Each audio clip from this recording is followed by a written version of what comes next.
Hello friends, good evening. আবার খুব তাড়াতাড়ি ভিডিও করতে এলাম, কারণ ভিডিও করার মতন সেরকম কিছু যখন আমার ফিল হয় আমি করি, তো সেরকম কিছু ব্যাপার এসছে যেখানে কথা বলা আমার মনে হয় খুব উচিত। হ্যাঁ, তো প্রথম কথাই বলি যে এখানে আমার ওপর একটা চাপ অনেক সময় কমেন্ট সেকশনে আসে যে আপনি এরকম একজন শিক্ষিত মানুষ হয়ে ওকে সাপোর্ট করছেন। ধরুন এক্সকে সাপোর্ট করে কিছু বললাম, তখন ওয়াই এর সাপোর্টার এসে আমাকে এই কথা শুনিয়ে যায়। আবার ধরুন ওয়াইকে কখনো সাপোর্ট করে কিছু কথা বললাম, তখন এক্সের সাপোর্টার এসে আমাকে এই কথাটা শুনিয়ে যায় যে আপনি শিক্ষিত মানুষের ওকে সাপোর্ট করছেন, জানেন ও কি বাজে ভিডিও করে। মানে কোন দিকে যাব আর কি। তা তা প্রথম কথা বলে দিই, আমি কোনো দলদাসী নই। দলদাসী নই, এটা আমি বারবার বলি। আমার যেটা ভালো লাগে, আমার যেটা মনে হয়, আমি সেখানে সেটাই সেই রকম কথাই বলি। আমার দলদাসিত্ব করার কিছু হয়। যার সঙ্গে যখন মনে হচ্ছে অন্যায় হয়েছে তার হয়ে মুখ খুলেছি। আবার যখন তার মানে সে যারও কারো এগেনস্টে ভিডিও করে, তার সঙ্গে যখন অন্যায় হয়েছে তার হয়ে মুখ খুলেছি। আমার ওরকম একটা দিকেই চলতে হবে, চল চল রে চল বলে আমার ওই ব্যাপারটা নেই। তো এবার একটা কথা বলি, আমি টিনাকে নিয়ে কেন ভিডিও করি সেটা নিয়ে বারবার বলা, অনেকে বলছে, মানে কেউ একজন বলেছে যে কি করে সুস্মিতা দি এই সব মানুষরা এদের ভিডিও করে। তো সুস্মিতা দি কেন কাকে সাপোর্ট করে সেই এক্সপ্লেনেশনটা হয়তো আমি তাকে তার নাম ধরে ভিডিও করে মানে বোঝানোর চেষ্টা করছি যে আমি কোন অ্যাঙ্গেল থেকে টিনাকে দেখছি। আমার আমার একটা মা হিসেবে আমি মনে করি একটা বাচ্চা, হ্যাঁ, তার বাচ্চা, তার মা তাকে একাই নিয়ে মানুষ করুক, সেটা না হলেও অ্যাটলিস্ট বাচ্চাটা তার মা, মানে এত ছোট বয়সে তার মা ব্যাপারটাই কি, তার যে একটা মা আছে সে ব্যাপারটাই মানে মনে হয় সে ভুলে গেছে, মানে তাকে ভুলিয়ে দেওয়া হয়েছে। এবং এটা কখনোই সমর্থন করতে আমি পারি না। কারণ সে জানুক তার মা একজন আছে এবং সে কে। কারণ ও এত ছোট যে ও একটা বলে না যে একটা মানুষ ছিল। আর যেহেতু ও বাড়িতে সবসময় একজন ওর ওর গ্র্যান্ডমাদার মানে ওর ঠাকুমাকে পেয়েছে, তো ও ব্যাপারটা, সেই মানুষটা চলে গেছে, ও ব্যাপারটা পুরো রিয়েলাইজই করতে পারছে না। হ্যাঁ, যে কি চলে গেল আমার জীবনে, যে যে আমাকে আমার মানে যার গর্ভে আমি মানুষ হয়ে জন্ম নিয়েছি, সেই মানুষটা আজকে চলে গেছে, কোথায় গেছে, তাকে এমন কিছু বলা হয়েছে, এমন কিছু বোঝানো হয়েছে, খুব ছোট, ও কিছু বুঝতেই পারছে না। কিন্তু এটা তো মেনে নেওয়া যায় না যে সে কোনোদিনও তাকে আর দেখতে পাবে না, তার সঙ্গে তার আর কোনো সম্পর্ক থাকবে না। কেন? সেই জন্য আমি চেয়েছি বাচ্চাটা মা কাছে যাক, মাকে সে দেখুক।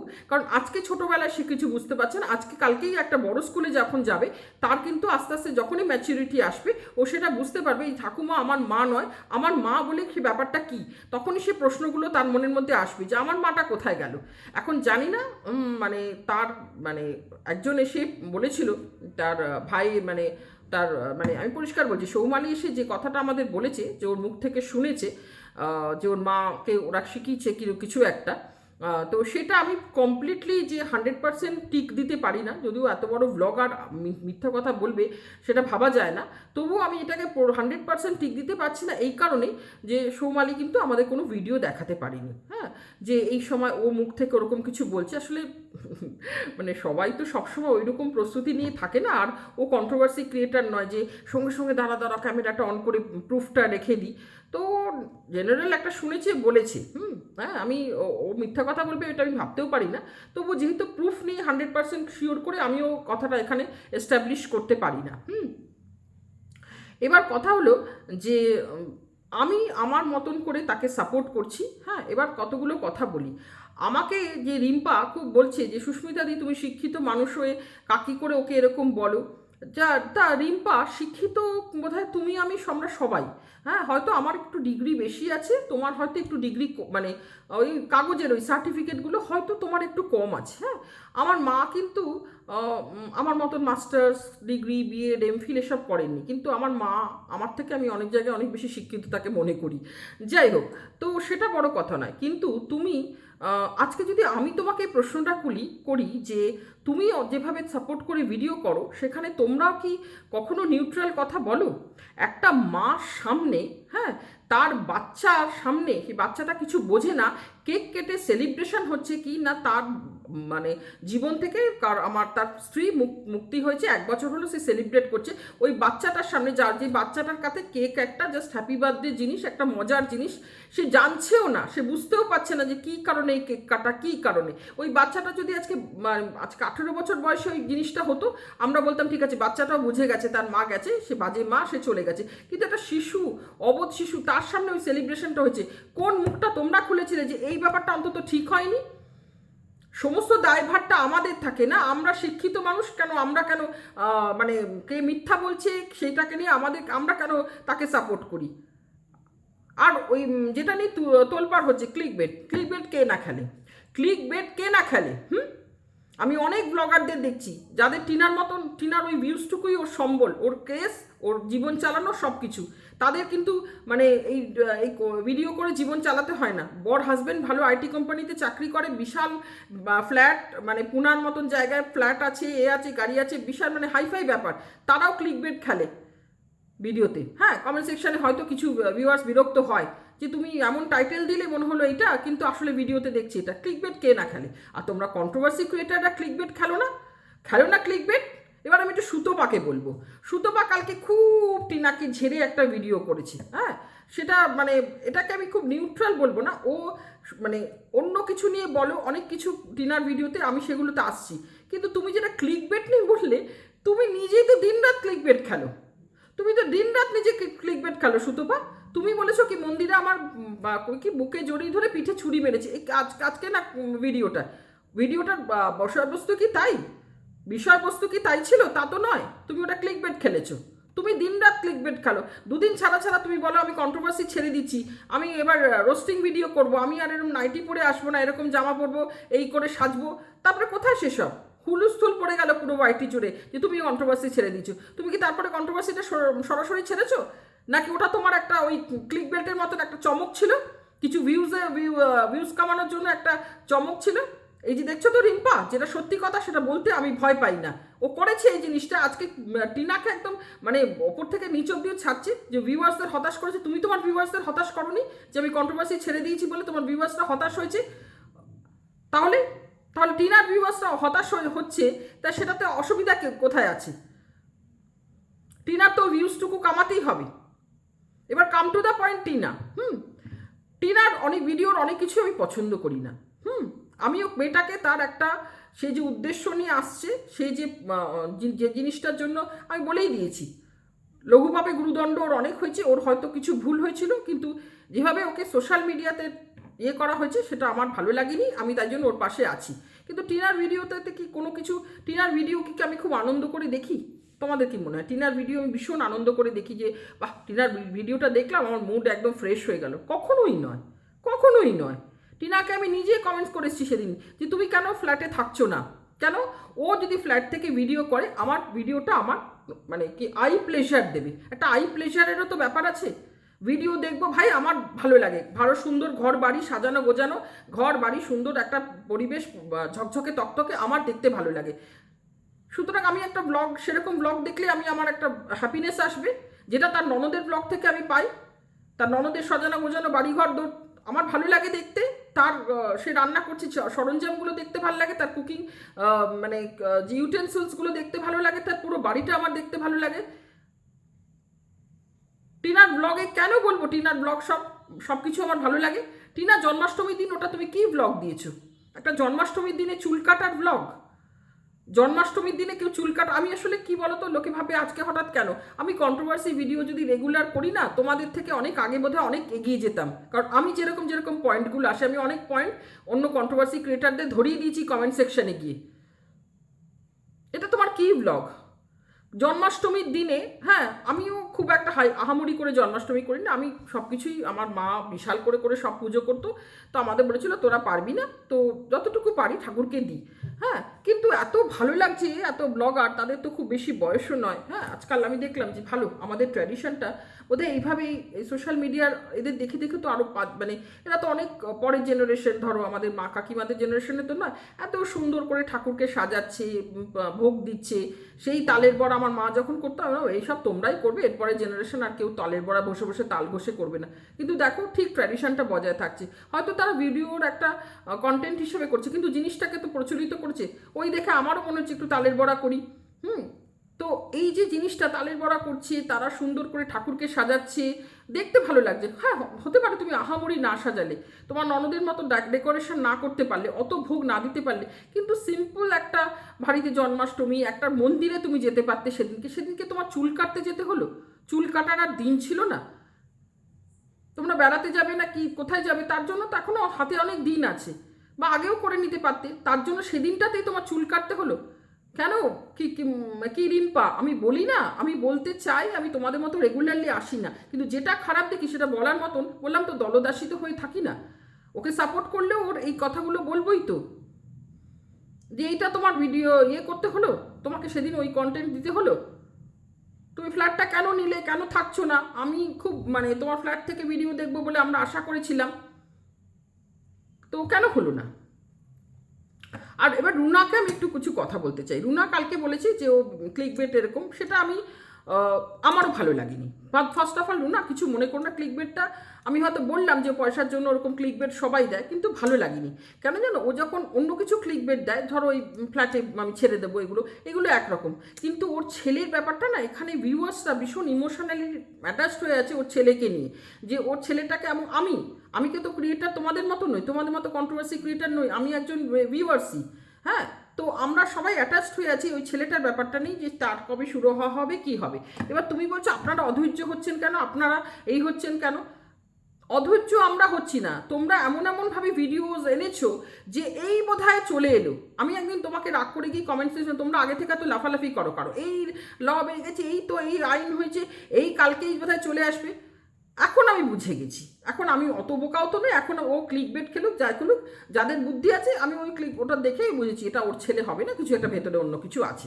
আমার একটু পরিকিমরি হয়ে, আমি তো কাজের মাঝখানে অনেক সময় ভিডিওটা হয়তো দেখছি, তো চালাতেও পারি না, আমার মনেও হয়নি যে এক্ষুনি চালিয়ে দেখি, কারণ বুঝেছি যে এটা ওর একটা হ্যাঁ, তো কিন্তু কি বলতো, মানুষ তো ওটার সঙ্গে অ্যাটাচ, সুতরাং এই জিনিসটাকে না খুললেও পারতো। আরেকটা কথা, তুমি বলছো যে ধৈর্য নিশ্চয়ই রাখতে হবে, কিন্তু বলো তো তুমি ধরো আমরা যখন কোনো ম্যাচ হয়, তখন ক্রিকেট ম্যাচে তুমি যখন শেষে রান দরকার, সেরকম যখন দেখবি কোনো প্লেয়ার যদি ঠুক ঠুক ঠুক ঠুক করে খেলে, আমি একসময় খুব রবি শাস্ত্রীর ফ্যান ছিলাম, কিন্তু রবি শাস্ত্রী যখন ঠুক ঠুক করে যখন খেলতো না, আমার রবি শাস্ত্রীর উপর তখন খুব রাগ হতো, অথচ আমি রবি শাস্ত্রীর খুব ফ্যান ছিলাম। রবি শাস্ত্রী ছাড়াও যে কোনো প্লেয়ারই যখন রানের দরকার, সে যদি ঠুক ঠুক করে খেলে, দেখবে আমরা চারটে তাকে কিন্তু টিভি দেখতে দেখতেই তাকে গালাগালি দিই। আমরা হয়তো ওখানে গিয়ে খেলতে সে কি পরিস্থিতিতে, সে হয়তো উইকেটটা রাখার চেষ্টা করছে, কী রকম বল আসছে অত কিছু বুঝি না, কিন্তু আমরা রেগে যাই যে কেন এখন মারছে না। হ্যাঁ, তো এটা তো প্রত্যেকের একটা পেশেন্সের তো একটা একটা লেভেল আছে না, যে এই সময় রান দরকার সে কেন মারছে না। সুতরাং ওর ছেলেটাকে নিয়ে আমরা সবাই ধৈর্য একটা অনেক দিন ধরে একটা বসে আছি যে কি একটা রেজাল্ট আসবে, যারা আমরা চাই যে ছেলেটা মার মুখোমুখি হোক, মার কাছে থাকুক না থাকুক, ছেলেটা মার মুখোমুখি হোক, সেটা আমরা বসে আছি, আর সেটাতে দিলে হতেই পারে আইনের। কিন্তু তোমরা এত হাইপ করে দাও এক এক সময় না, তখন আমাদের মনে হয় বোধহয় হয়ে গেল, তারপরে দেখছি ভোবা, ওই বাঘ আসছে, ও সব বোকা বোকা তো হয়েছে না, ভিউয়ার্সের তো বোকা তো কিছুটা কিছু ক্ষেত্রে হচ্ছে, এবং সেই জন্য ওর ভিউয়ার্সরা রেগে গেছে। এবং মনে করো না তোমাদের দিয়ে ওর চ্যানেল চলে, ওর চ্যানেল কিন্তু চলে ওর ভিউয়ার্সদের দিয়ে। ভিউয়ার্সরা রেগে গেলে তুমি ভাবতে পারো না আস্তে আস্তে ভিউজ কোথাও ডাউন হবে। ওর ভিডিও কিচ্ছু নেই, এই কন্ট্রোভার্সিটা যতদিন চলছে ততদিন ও চলছে। নয়তো ভেবো না ওই সকালবেলা উঠে এই রান্না করলাম, দুপুর থেকে ব্লগ শুরু করলাম, রান্না করলাম, চা করলাম, এই খেলাম, আর ওই পরিবেশ দেখার জন্য হাজার মানুষ ভিড় করবে না ওর ব্লগে। তো তারা সেই ইমোশন থাকে দেখতে যাচ্ছে যে কিছু হলো কি না, তোমার কি আপডেট চাইছে, ওদের দুজনেরই তাই চলছে, স্বামী স্ত্রী দুজনে এই করে চলছে। তা সেখানে ভিউয়ার্সটা এক্সপেক্ট করবে না, তুমি রেগে যাবে না যে তুমি এরকম একটা হঠাৎ করে এরকম একটা টাইটেল দিলে, এরকম থাম্বনেল দিলে। তোমরা কন্ট্রোভার্সি ক্রিয়েটাররা আলাদা, ভিউয়ার্সের ইমোশন বোঝার তোমাদের ক্ষমতা নেই, তোমরা অনেক মাথা ঠান্ডা করে এখানে ভিডিও করছো, তারা কিন্তু শুধু ইমোশন থেকে দেখছে। তোমরা ইমোশন থেকে ভিডিওগুলো দেখো না, তোমরা তোমাদের কাজের জন্য ভিডিওগুলো দেখো, তোমরা 4-5টা দেখে ভিডিও করো, কিন্তু তারা শুধু ইমোশন থেকে দেখছে, তা তারা ইমপেশেন্ট হবে না? তো এটা তোমাকে বলার ছিল রুনা, যে তুমি ভিউয়ার্সের ওপর ওরকম বলতে পারো না যে আপনারা একটু ধৈর্য ধরুন। হুম, এইবার আসবো ওই যে আমাদের সো কল টিনার হাজবেন্ড বা বেচুবাবু। বেচুবাবু খাল কেটে কুমিরটা ভালোই ঢুকিয়েছেন বাড়িতে, এবার তো বুঝতে পারছেন তো। হ্যাঁ, নিজের দিদিকে, দিদি যে সাবধান বাণী করে দিয়ে গেল, সেটা যে অক্ষরে অক্ষরে ফলছে সেটা তো আমরা দেখতে পাচ্ছি। ভালো কুমিরটা এনেছেন, কীরকমভাবে মিথ্যা, মানে আপনার আপনার ছেলে মানে হচ্ছে হয়ে গেছে একটা তাদের খেলার বস্তু। যখন ওটাকে নিয়ে নাড়াচাড়া করবো, মিথ্যে জানাবো, এবং আপনার ভিউয়ার্সরা আজকে যেমন টিনার ভিউয়ার্সরা রেগে গেছে, ক্লিকবেট আপনার ভিউয়ার্সরাও রেগে গেছে আপনার দিদির এই কাণ্ড কারখানার জন্য। পুরো পড়েছি আমি কমেন্টসগুলো, তোমাকে নিয়ে ডুববে একদিন। আর আমার খুব তখন সৌমালির ওই কথাগুলো আমার কানে ভাসছে, যে এই দিদিকে সাবধানে রাখবি, খাল কেটে তুই কুমির এনেছিস। কুমির তো এনেছোই তুমি খাল কেটে। দিদি খুব খারাপ ছিল না, বলে না, তোমার মা কিন্তু বোধহয় এখনও, মেয়ে যাই করুক, তোমার মা এখনও সেটা বুঝতে পারে যে মেয়ের কথাগুলো হয়তো ঠিক ছিল। যতই তোমার বাড়িতে গিয়ে হি হি হা হা করুক, তোমার মায়ের মুখটার এক্সপ্রেশন দেখলেই বোঝা যায় তিনি সন্তুষ্ট নন, তিনি খুশি নন। আর এখানে যে বাচ্চাটার ভবিষ্যৎ নিয়ে, বাচ্চাটার ভবিষ্যৎ কোথায় ভালো হবে বলুন তো? বাচ্চাটা মা কাছে গেলে তার তো মানে অনিষ্ট হয়ে যাবে। হ্যাঁ, বাবার কাছে কোন ভবিষ্যৎটা ভালো হবে, কার কাছে ভালো হবে? আমি নিজেই একদিন বললাম যে না, আমি একটু নিউট্রালি চিন্তা করি। ঠিকই তো, তার মার কাছে গেলে তার মা এমন কিছু একটা শিক্ষিত মা নয়, তার ঠিক আছে বাপের বাড়ি ওরকম পরিবেশ, মামা মামা একজন টোটো চালক। তো এই তো পরিবেশে সে বাচ্চা যাবে, কোন স্কুলে দেবে, কি দেবে, কতটা স্কুল দিলেই তো হয় না, একটা আমি হাইফাই স্কুলে দিলাম, বাড়িতে তার সাপোর্টটা দিতে হয়। হ্যাঁ, এবার বাবার বাড়িতে ঠিক আছে, দাদুর বয়স হয়েছে, ঠাকুমা তার কাজে ব্যস্ত, সেও তার বয়স রান্নাবান্না নেই, আর বাবারও ভীষণ মানে খুব এডুকেটেড বাবা, তো সেখানেই বা কী হবে? হ্যাঁ, ভালো বাড়িঘর দোর একটা করে দিয়েছে এই পর্যন্ত। তো মনে হয় যে তার মধ্যে আবার মায়ের এত কেচ্ছা, বাচ্চাটার পেছন পেছন ঘুরছে। দুদিন বাদে বড় স্কুলে গেলে ওর এই বাতকুল্লাতে চারটে লোক ওকে দেখে বলবে না এই তো এর মাটা এরকম করেছে? নাকি এদিকে টিনার কাছে এলে সেখানে ওর পেছন ছাড়বে না ওর এই মানে অতীত? কারণ মানে জিনিসটাকে দুজনে মিলে সৌমালি তার ভদ্র সভ্য চিন্তাভাবনায় যেটা বলেছিল যে তোরা দুজনে মানে ভালোভাবে সেপারেট হয়ে যা। হ্যাঁ, এইরকম নোংরামি করে করে কেন একজনকে নোংরা ছুটছিস তোরা? কারণ যত তোরা একজন নোংরা ছুড়বি, তত বাচ্চাটার গায়েও সেইগুলো লেগে যাবে, কারণ তারই তোরা বাবা মা। সৌমালির এই ভদ্র কথা এরা বুঝবে? এরা শুধু ভিউজ করতে জানে, শুধু ভিউজ জানে। ওর ভাইকেও চেনে না যে ওর ভাই ভিউজের জন্য সব পারে, সে করে দেবে সহজে, মানে একটা সব মানে ভদ্রভাবে একটা আলাদা হবে। তাহলে তো হয়েই যেত না। এই যে বললাম, দুপক্ষেরই তো বাড়ির এই অবস্থা। বাচ্চাটা সব থেকে বড়, আমি বলবো তো সব থেকে বড় ওর দুর্ভাগ্য কি জানো? ওর মামা মামি তো ওই, যতই আমি ছোটো করছি না, কিন্তু টোটো চালক, মামা মামি, হ্যাঁ, মাসি বলতে নিজের মাসি কেউ নেই। এদিকে বাবার দিকে একটাই পিসি ছিল, আর তো সেরকম কেউ নেই। আর এই পিসি আজকে ওকে তুলে দিতে পারতো, সেই হাতটাকে সরিয়ে দিয়ে গেছে ভগবান। ওর সব থেকে দুর্ভাগ্য ওইখানে, যেখানে ওর যেদিন ওর বাবা মার সঙ্গে ওর পিসির সম্পর্কটা খারাপ হয়ে গেছে।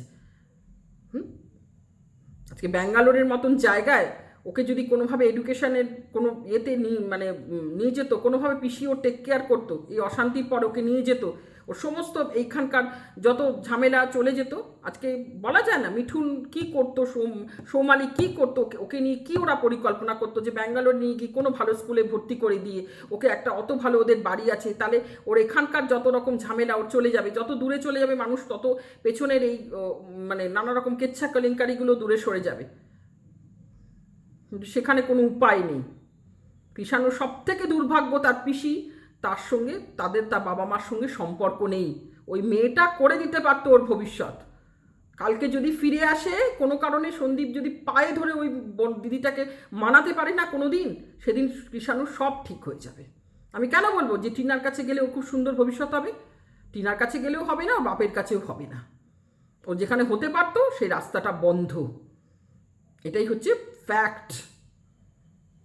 তো রিম্পা, আমি তোমাদের মতন দলে করে অন্ধ হয়ে চলি না, যেটা সত্যি কথা সেটা বলি। তোমরা বলতে পারো না, তোমরা তোমাদের দলে চলতে হবে, তুমি তো নিজের জন্যই স্ট্যান্ড নিতে পারোনি। আবার সুস্মিতাদি শিক্ষিত বলে কথা বলছো, তুমি নিজের জন্যই স্ট্যান্ড নিতে পারোনি। তোমার হয়ে আমরা প্রতিবাদ করছি, কিন্তু তোমাকে যখন তোমার কেউ উলঙ্গ করলো, তোমার নিজের চ্যানেল থেকে তুমি একটা ভালো কথা বলেছো, কোনো খারাপ কথা না, যে বাচ্চা স্কুলে যাওয়া হবে না, তোমাকে তার জন্য উলঙ্গ করে দেওয়া হলো, তুমি তার নিজের জন্য স্ট্যান্ড নিতে পারোনি, দুহাত জোরে ক্ষমা চেয়েছো। তুমি আবার আমাদের কথা বলো যে আমরা শিক্ষিত মানুষ হয়ে কী করে টিনাকে সাপোর্ট করি। তোমাকে তার এক্সপ্লেনেশন আমি ভালো মতন দিয়ে দিয়েছি একটা ভিডিওতে। আর আমরা সব দিকে, অ্যাটলিস্ট আমি সব দিকে কথা বলতে পারি, কারণ আমি দলদাসী নই। বোঝাতে পারলাম তোমাকে? ইন ফিউচার সুস্মিতাদি শিক্ষিত কি অশিক্ষিত সেটা বড় বললাম তো, শিক্ষিত তুমিও, শিক্ষিত আমি, কিন্তু মানে সাহস বা ওই দলে চলবো কি চলবো না সেটা একটা ম্যাটার করে। হ্যাঁ, আমার এখানে অবশ্যই তোমার মতন মানে দল না করলে চলবে না এরকম অবস্থা নয়, সেজন্য আমি সব দিকে মুখ খুলতে পারি, তোমরা পারো না। সুতরাং আমাকে সুস্মিতাদি কি কি না কি সুস্মিতাদি সম্পর্কে আর বলো না। তবে হ্যাঁ, তোমাকে আমি মানে এমনি ক্রিয়েটার হিসেবে ভালোবাসি, অনেকের থেকে তোমার ভিডিও আমি দেখি। আমি আজকে স্পষ্ট করে বলে দিলাম ওয়াইটিতে কী চলছে সেটা আমি দুজনের ভিডিও দেখে মোটামুটি বুঝে যাই। একটা হচ্ছে রিম্পা আর একটা হচ্ছে রুনা, এই দুজন দুদিকের ভিডিও করে, সুতরাং আমি সেদিকেও কিন্তু ভীষণ নিউট্রাল। আমি তোমাদের দুজনের ভিডিও দেখে মোটামুটি বুঝে যাই কি হচ্ছে না হচ্ছে। আর তুমি যাকে সাপোর্ট করো, তোমার ওই ভাই রিম্পাকে বলছি, তাকে আমি আজকে না, তাকে আমি অনেক দিন থেকে পছন্দ করি না, এবং এই ভাইয়ের বউকেও আমি পছন্দ করি না। তোমাকে বোধহয় একদিন কমেন্টসও করেছিলাম, কারণ ওই ব্যাঙ্গালোরের দিদিকে ওরা প্রচণ্ডভাবে দুজনেই প্রচণ্ডভাবে তাকে অসম্মান করেছিল, যার জন্য আজকে ওদের ফেস ভ্যালু। তবে হ্যাঁ, এখন যেটুকু টিনাকে সাপোর্ট করি একজন মা হিসাবে করি, একটা বাচ্চার দিকে তাকিয়েও করি, যে সে যেন তার মাকে সে জানুক, মায়ের মানে এত তাড়াতাড়ি তার জীবন থেকে মা ব্যাপারটা না চলে যায়, সে মায়ের অ্যাটলিস্ট হাতের ছোঁয়াটা পাক, তারপরে বড় হলে ও ডিসিশন নিক ও মার সঙ্গে কী করবে না করবে, সেসব তো জানতেই পারবে। কিন্তু এখন থেকে যে ওকে দেখলে আমার কষ্ট লাগে, যে কি মানে ও একটা কেক কাটিং হচ্ছে, ও কি বুঝতে পারছে যে ওকে যে মানে গর্ভে ধরা সে মানুষটা চলে গেছে বলে একটা সেলিব্রেশন হচ্ছে। ও 18 বছর বয়সে এই সেলিব্রেশনটা হতো, আমি কিচ্ছু বলতাম না। সন্দীপ একা কোথাও গিয়ে বিরিয়ানি খেত, সেলিব্রেট করতে, আমি কিচ্ছু বলতাম না, কিন্তু বাচ্চাটার সামনে হয়েছে, যেটা ভীষণ চোখে লেগেছে। তো আমার মত, আমি রেগুলারলি কন্ট্রোভার্সিতে বসবো না, নয়তো আমি অনেক পয়েন্টস আসি, আমি অনেক পয়েন্টস রুনাকে ধরিয়ে দিই, রুনা এটা নিয়ে কথা বলো। আমি রিম্পার কাছে গিয়ে কমেন্টস করে আসি, রিম্পা এই জিনিসটা, তা রিম্পা আমি তোমাকে বলে দিলাম, ওই ভাই বউ দুজনেরই কিন্তু আমি কাউকেই খুব একটা পছন্দ করি না। আজকে পরিষ্কার করে শুনে রাখো, আমি পছন্দ করি ওই ব্যাঙ্গালোরের মেয়েটাকে, because she is really good. আর বললাম তো, ভগবানের আশীর্বাদ পাওয়া ওই একটা মেয়ে, যার ব্লগ দেখে আমি বললাম তো আই প্লেজার, বললাম না টিনার ব্লগ দেখে আমি আই প্লেজার পাবো না, ওই বাতকুল্লার ব্লগ দেখে আমার আই প্লেজার আমার ওরকম দেখলে হয়। এবার তুমি যদি বলো আমাকে অন্যরকম, তো আমি অন্যরকম। হ্যাঁ, আমি ওই রকম মানে ঘর বাড়ি দেখতেই ভালো লাগে আমার, দ্যাটস অল। ব্যাস, আজকের ভিডিওটা বোধহয় একটু উত্তেজিত হয়ে করলাম, কারণ সব সময় মানে একটা মুড থাকে, আজকে আমার মুডটা এরকম। তবুও লাস্টে সবাই ভালো থেকো, সুস্থ থেকো। ইউটিউবের কোনো কন্ট্রোভার্সি অতটা সিরিয়াস নয়, সমাজে অনেক সিরিয়াস ইস্যুস আছে, সেগুলো নিয়েও আমাদের চিন্তাভাবনা করতে হয়। যা চলছে এখন কলকাতায় সেটা সত্যি ধীরে ধীরে চিন্তা বাড়িয়ে দিচ্ছে। তবু এখানে কথা যখন ওঠে যে আমরা মানে চুপ মানে কেন মানে কারোর হয়ে কথা বলছি বা আমরা অন্ধভাবে কাউকে সাপোর্ট করছি, তখন কিছু উত্তর তো দিতেই হয়। বাকি সবাই ভালো থেকো, সুস্থ থেকো। আর রিম্পা, তোমার ভিডিও আমি আবার দেখবো, মানে আমি দেখবো, সেদিকে তোমার প্রতি আমার কোনো রাগ নেই, তুমি একটু হিউমার করে বলো, ভালোও লাগে। আর রুনা তো আমার অল টাইম ফেভারিট, ওর তো দেখবই। তা কিন্তু দুজনকে যেটা বলার সেটা আমি আজ বলে দিলাম। টাটা।